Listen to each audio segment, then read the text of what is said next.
Imagine, if you will, waking up and having all the dreams and nightmares available to you finally after all your life.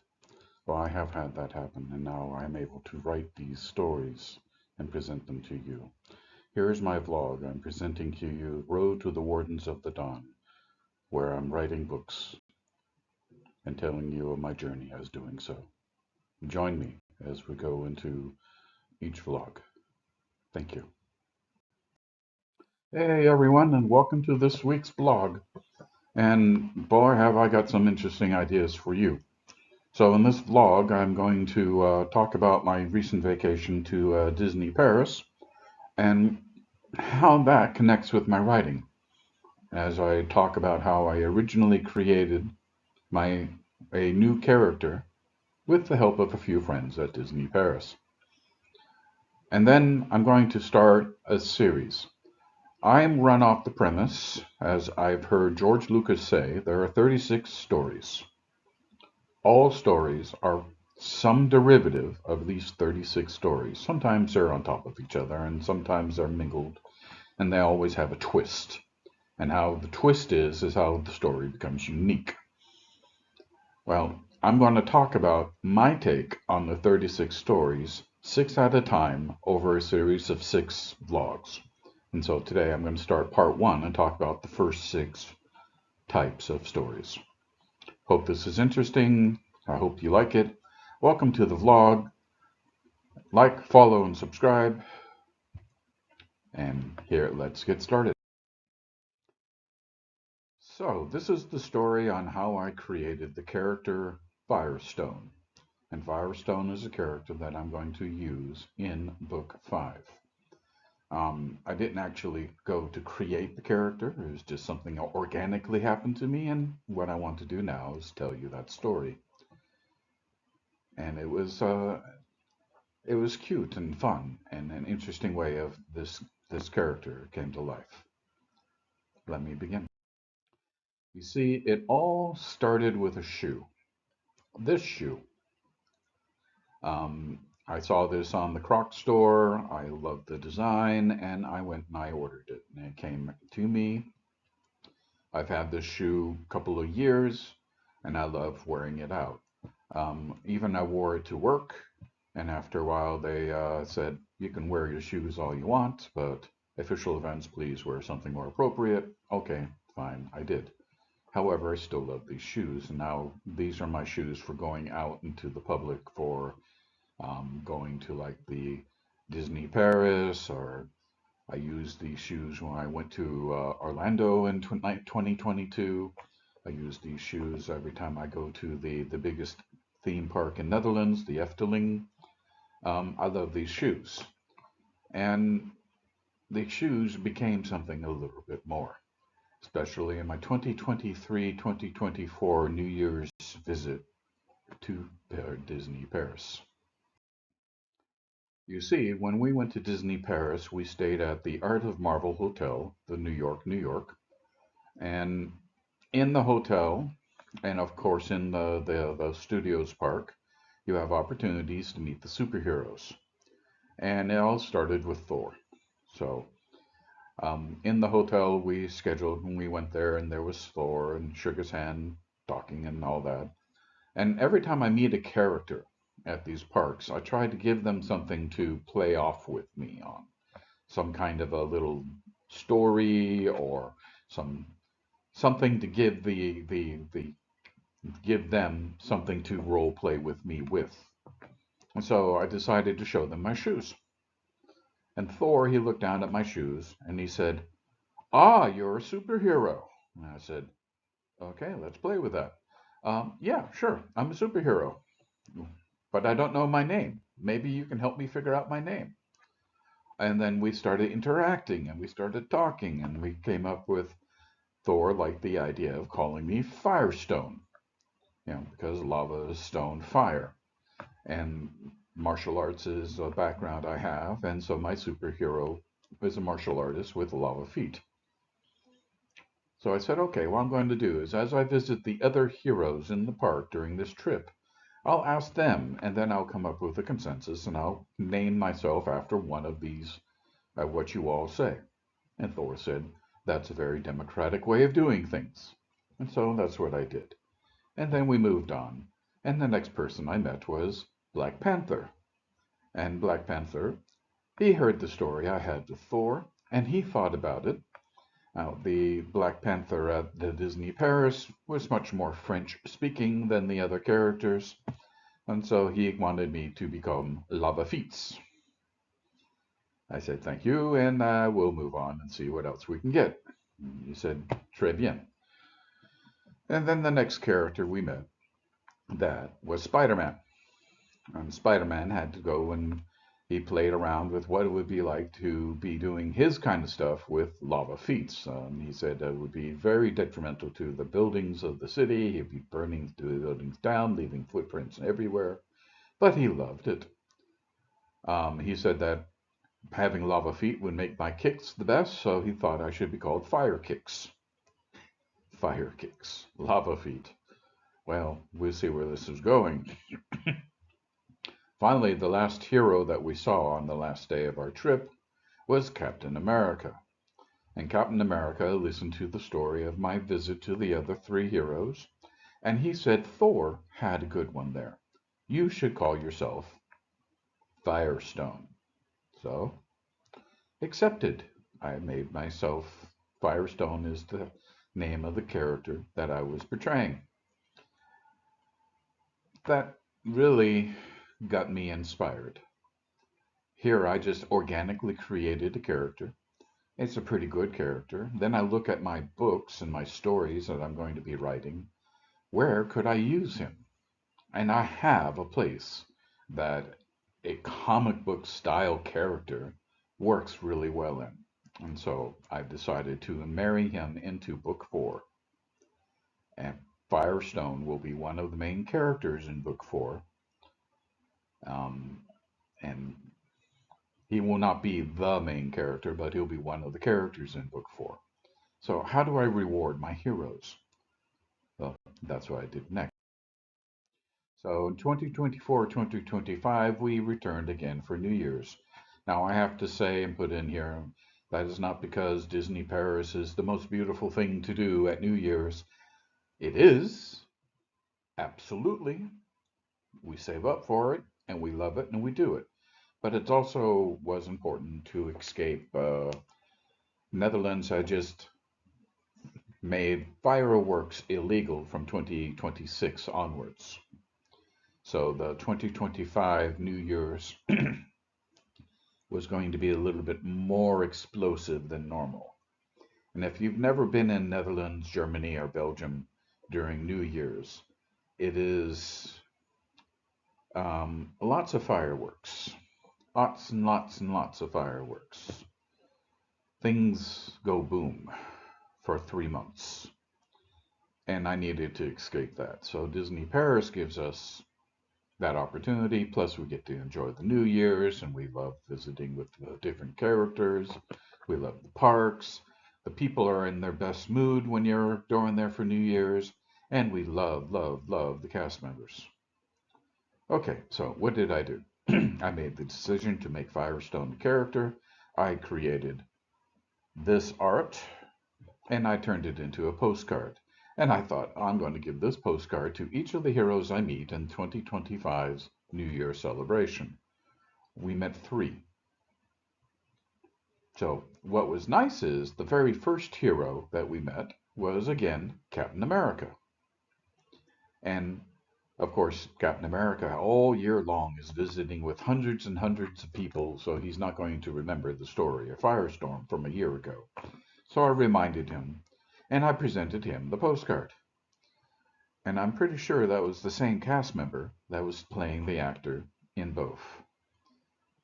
He didn't remember it, but he was very appreciative of it.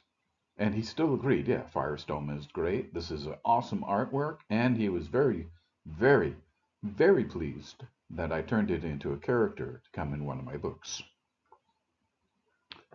Now, the next hero that I met, I met Star-Lord. Now, Star-Lord I didn't meet before, but that's okay because it isn't about meeting the exact same characters. It's about meeting the the heroes of Disney Paris. And so I told him the story, and he thought it was amazing. He thought it was fantastic. And I gave him a postcard. And then we met Black Widow. Actually, we met Black Widow twice. And she loved the postcard. And the second time I saw her, I said, okay, this is the day we're going to go now. But I have more postcards to give out. And she says, give me all your postcards. I will distribute them to all the heroes. Great, I did that. And hopefully all the heroes received the postcard and the story. And if you're watching now, thank you very much for helping me build Firestone. Um, you will see him in book 4. And that was my story on how I can organically create characters. And that's something I want all of you who are thinking about how do I build a character, where does it come from? Little things in your life build your character. Little things that you don't look at, don't see. Open your eyes, put them together, and then you got characters, stories, backgrounds, unique ideas. You're living it every day. Pick it up. That's all you have to do. Just pick it up. Hang on, I got something special for you now. Be right back. So, a long time ago, I listened to a interview of George Lucas, the maker of Star Wars, as he was talking about how he came up with his unique ideas. And he said they're not unique, that ultimately, at the end of the day, there are only 36 stories that you can use. How you mix them together, how you put little twists in them, that's the only way you can make them unique and interesting to the audience. But ultimately, all stories, all parts of stories can be broken down into these 36 sub-story types. And that's what I want to talk to you about. Um, and those 36 story types are broken down into 6 groups. And this is the first group I want to show with you. So I'm going to tell you about the first 6 paths of 36 stories, the paths of becoming. These are all origin paths, are paths that dictate a single character's journey through your story. The first is the origin tale. This is where everything begins. It's the spark, the first moment of a hero's journey, the founding of a kingdom, or the birth of a prophecy.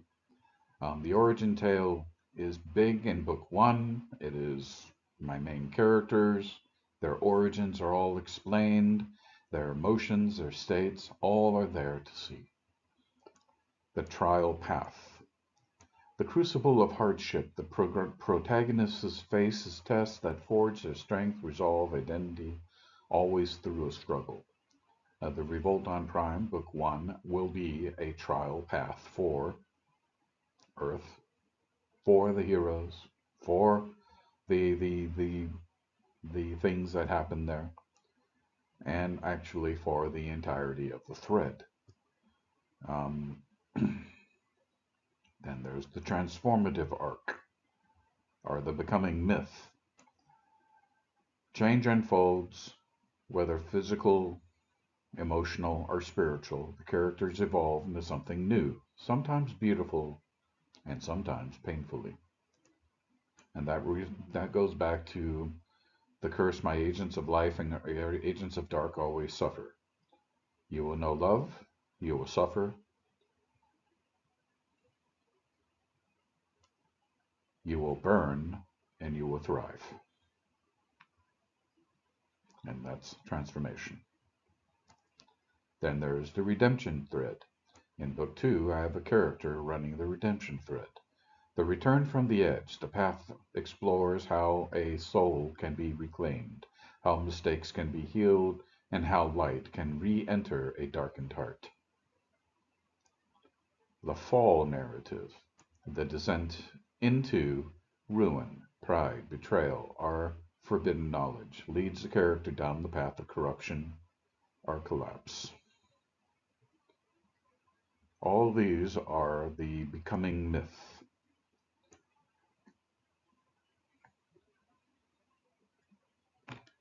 Oh, the mortal becomes mythic, This is the moment the character transcends their story and enters legend, sweeping, cosmic, and unforgettable.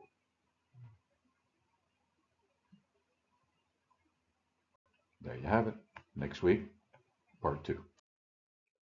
Okay, so we had those 6 paths, but what do you do with them? How do you mold it? How do you make a unique story?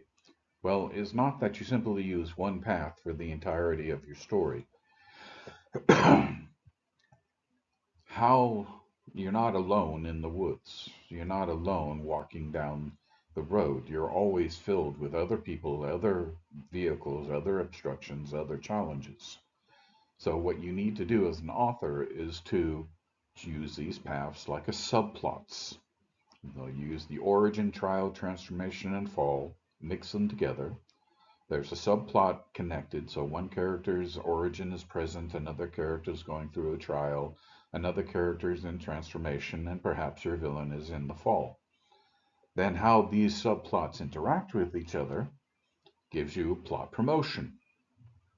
That the two characters now are interacting with each other, where you have the ultimate ability to have positive or challenging interactions. Dialogue, conflict, resolution, that all happens at plot promotions. And ultimately, that leads with enough plot promotions, you can run to the endings, achieve the paths, a redemptive ending, or a legendary ending, or a legendary completion of all the paths that are present. That's a lot of technical wishy-washy, but at the end of the day, if you learn your paths and then open your mind and let the story tell itself, you will see it's doing this. All you have to do is just make sure you can, or get conscious of it, become aware of it. That way you can help it as it needs. This is what's interesting with the paths. Next week I'll talk more about that, but now let's talk about how we're doing this week with the update. So lots of fun stuff been going on. At the end of the month of January, I have a meeting with my editor, Joanne, see how she's doing with the final part of the book. But otherwise, that's where we are. We're waiting for that. And then when it comes in, I got a lot of work to do. I'll be refocusing back on book 1. I'll be doing the formatting. I'll be doing a final read over, make any adjustments I feel I need to do from that last read over. And then I'm going to produce my copies, and we're going to start building the art group. Will be reviewing everything, quality of the prints as well, and then publication follows. On book 2, I was very, very proactive this week, and I wrote 3 scenes, although I'm not 100% satisfied with 31, so I may go back and rewrite a bit of it.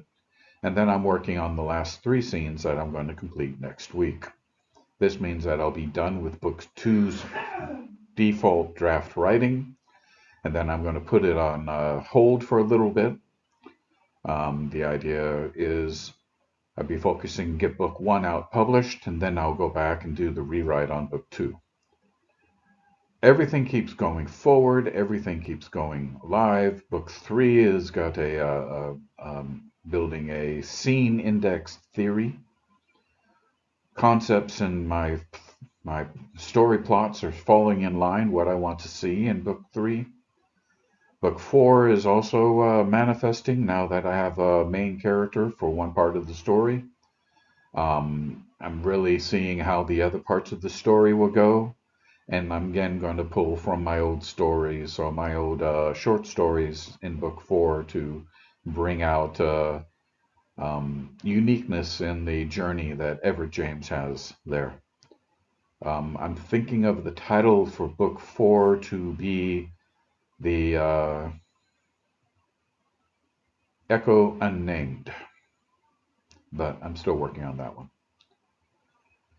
Book 5 started inspiration. Book 5 is going to be about the worlds of dragons, but I didn't know what hook, and now today I got an inspiration from the old song by Chris Isaak's The Wicked Game, at least for part of it, and we'll see how that develops. Book 6 is formation is continuing, and the Untamed Nightmare of the Untamed Heart might be its title. We have to see. So the titles are forming in my head. The stories are forming in my head. The characters and the character hooks are forming in my head.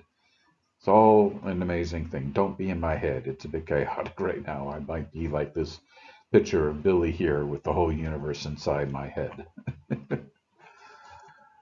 Anyway, that's it for this week. I hope you enjoyed this vlog. We'll see you next week. Like, subscribe, tell friends, and let's see if we can help other writers out there. Bill, out.